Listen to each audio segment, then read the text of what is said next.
talk about the one you had over the weekend as well, Spurious Passion. Yeah, he's a colt by High Cotton that Nick Demerick sold at the OBS sale in Florida. And he's just been a neat horse all along. He's a pro. He does what he's told. You point him and he goes.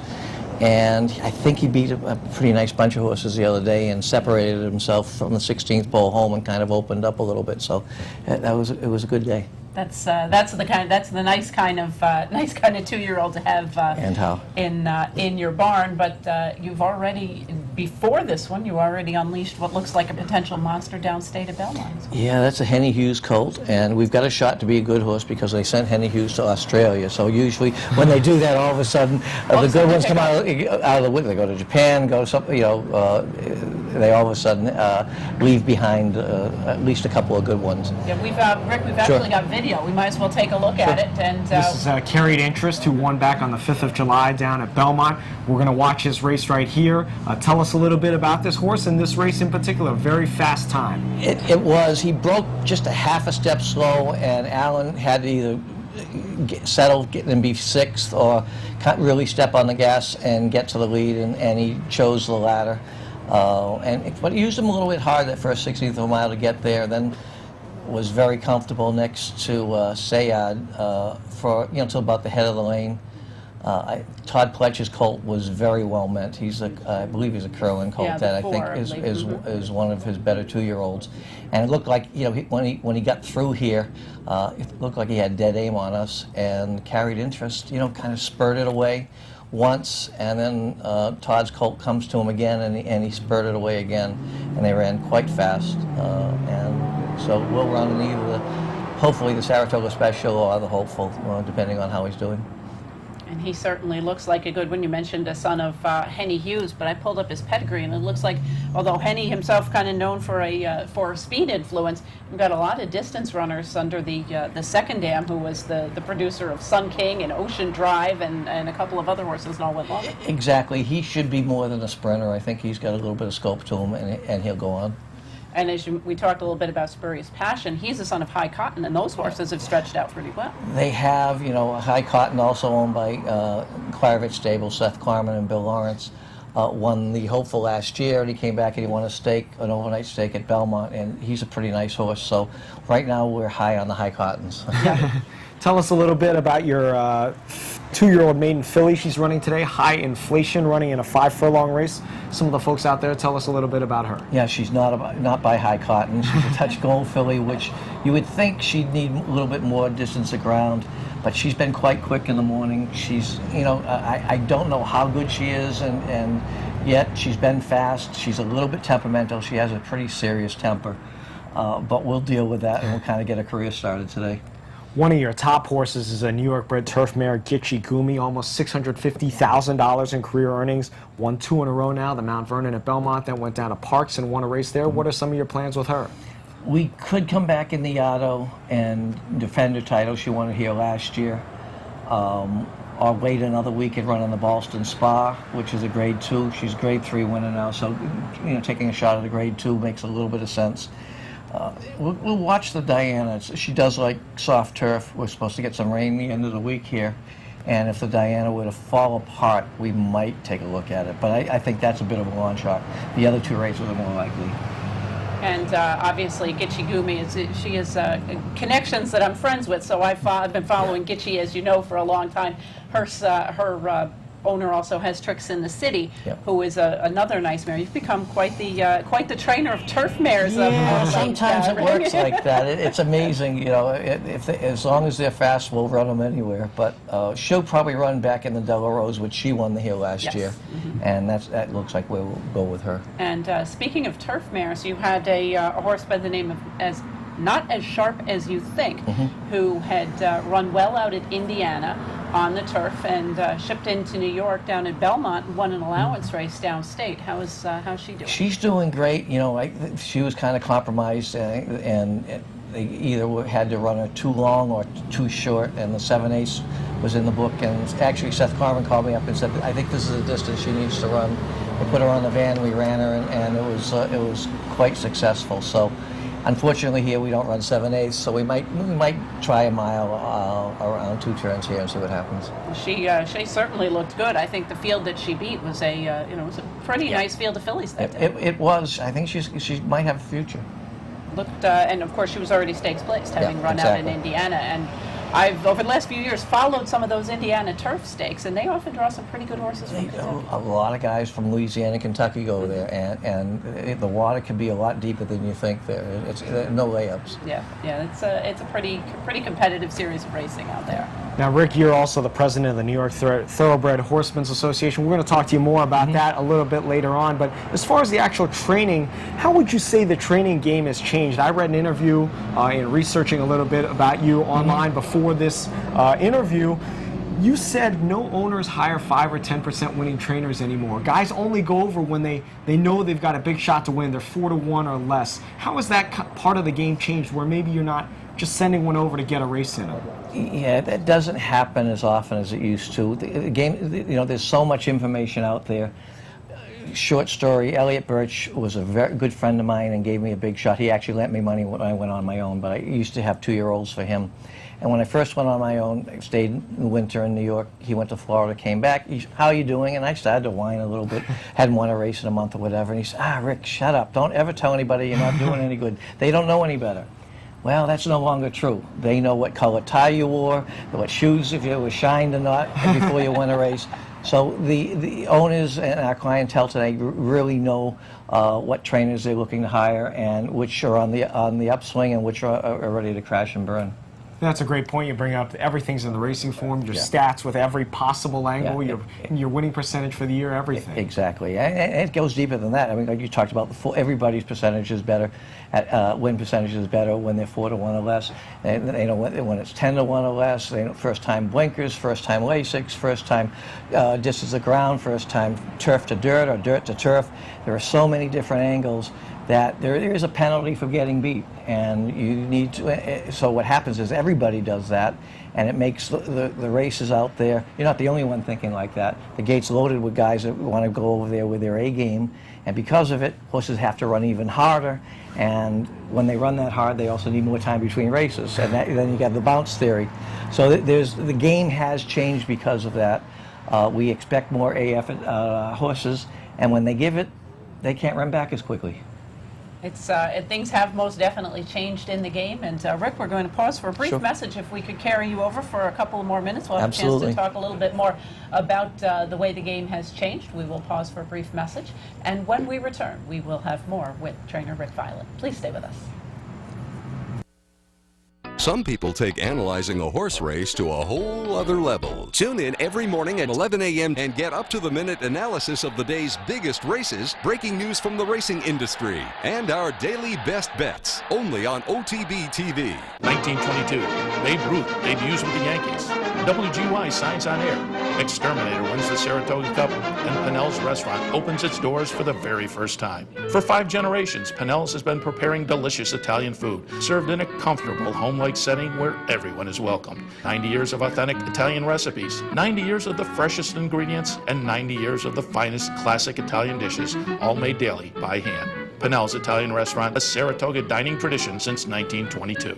Hello, racing fans. I'm Robert Lee, the newest member of the Capital OTB team. Follow me throughout the Saratoga racing season for all the late-breaking updates and racing information from right here in the paddock on Twitter at Capital OTB. There you'll find our handicappers' picks, updated and instant analysis, and so much more. So don't forget to follow us on Twitter at Capital OTB. We'll see you there.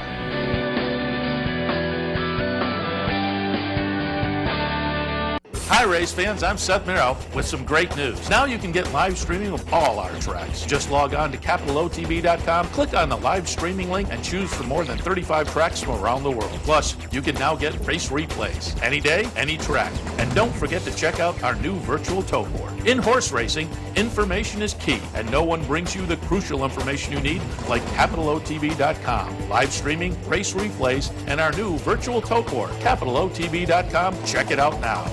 Some people take analyzing a horse race to a whole other level. Tune in every morning at 11 a.m. and get up-to-the-minute analysis of the day's biggest races, breaking news from the racing industry, and our daily best bets, only on OTB TV. Welcome back to Capital OTB's The Inside Track. I'm Jean Wood. We are rejoined by Rick Violette. And Rick, we had a chance to talk about some of your horses. We might as well expand things a little bit and talk about some of the other hats that you wear around the backstretch. You have been very much involved, of course, as the president of the New York Thoroughbred Horsemen's Association. And of late, the association has also gotten involved in a different side of things with the retraining of thoroughbreds and really helping re-energize the idea of thoroughbreds as riding and sport horses. Yeah, I mean, before I got into racehorses, I showed hunters and jumpers, and back then the thoroughbred was a very common sight at horse shows. In fact, they kind of dominated things. 15 of the 20 horses in the Show Jumping Hall of Fame are thoroughbreds, and Rodney Jenkins rode Idle Dice, and Michael Metz rode Jet Run. Earl Mack owned Touch of Class, and they were just freaks. What's happened in the last 20 years is that the thoroughbred has kind of been weaned out of the show horses. They're a little hot-tempered, they're a little tougher to handle, and the European warm bloods, sport horses, have become the major force on the show horse circuit. So an outlet for our retired racehorses really dried up. So we thought it was a good idea to try to reopen those doors, to create a vacuum, and we started a program that we call Take Two, and we were sponsoring thoroughbred-only classes at horse shows. We did, actually it was 4 horse shows in Saratoga. There was a horse show with the Garden State Classic. There's a series of horse shows in Texas, and that we'll do some more in the fall, and I think next year it'll be pretty much up and down the East Coast.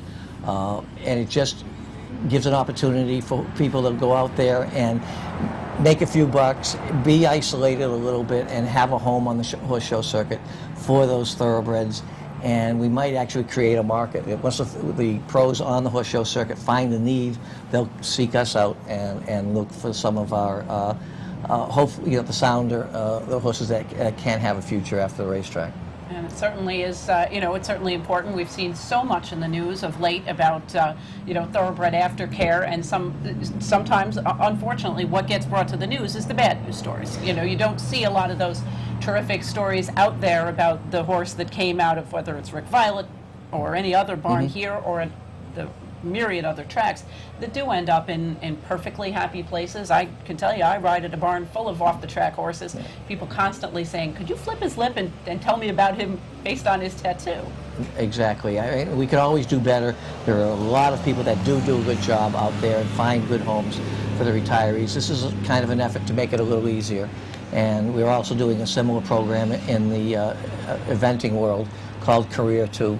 And we're sponsoring 10 events in New York State, culminating with the championship day in Millbrook at their trial. So just again, it's not the cure-all, but it's another niche where we might be able to make things a little easier, find better and superior homes for our horses that really we have an obligation to do that. They've provided us with a terrific living, and we need to do whatever we can to make sure that they have a happy life after they leave the racetrack. I know they do at my barn, but lots of fat and lazy horses over there. But we've got obviously a lot of other things going on in the industry as well. Yeah, Rick, one of the hot button issues, certainly from the New York Thoroughbred Horsemen's Association all across the country, the use of Lasix. Right. Maybe some fans who don't know as much about it, an anti-bleeding medication for horses.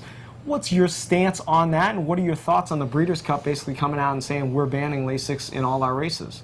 Yeah, we're unapologetically in favor of race day use of Lasix. The science, and it's increasingly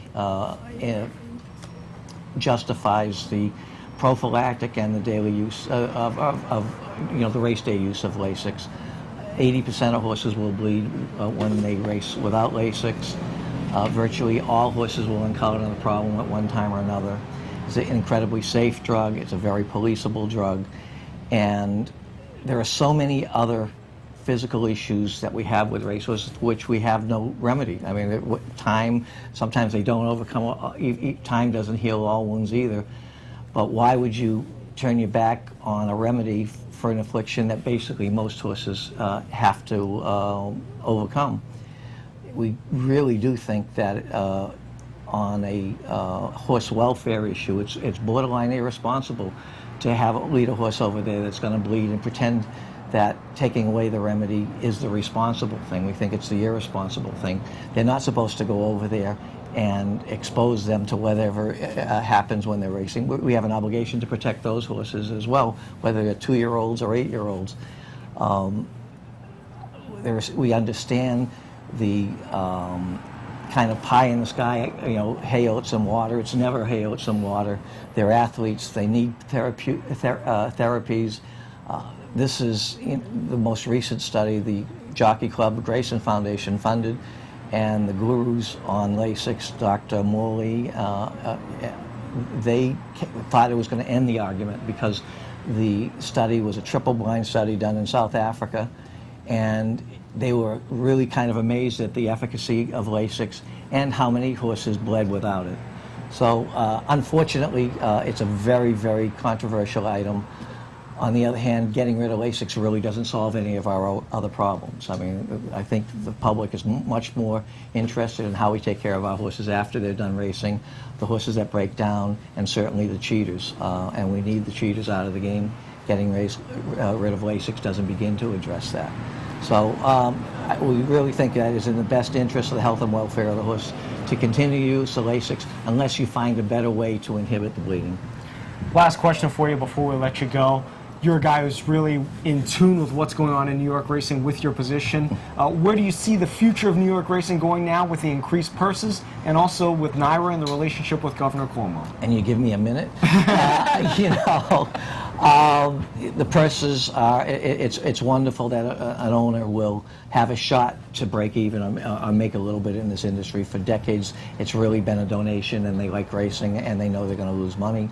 And as far as the governor goes, he's jumping in with both feet, saying that he thinks racing is an industry that is beneficial to New York, and he's committed himself to seeing that the industry survives, and if not just survives, that it thrives, because it does represent some 40,000 jobs. So we're counting on him to basically jump in here and help us and do whatever he can to make sure that racing in New York is the beacon of the industry. And as it has been for many years, and Rick, we do appreciate your time. I know you're a very busy man wearing a number of hats here on the backstretch, but we certainly appreciate your time and appreciate your coming by. My pleasure. And bringing our viewers up to date on some of your horses and what's going on with regard to some of the other issues in racing. Thank you, Rick Violette, for joining us this morning. We'll pause for a brief message. When we return, it's more of Capital OTB's The Inside Track. What would another ShopRite mean for you? It means more chef-prepared meals to take home and call my own. Another place to get help with healthy eating. And another place to get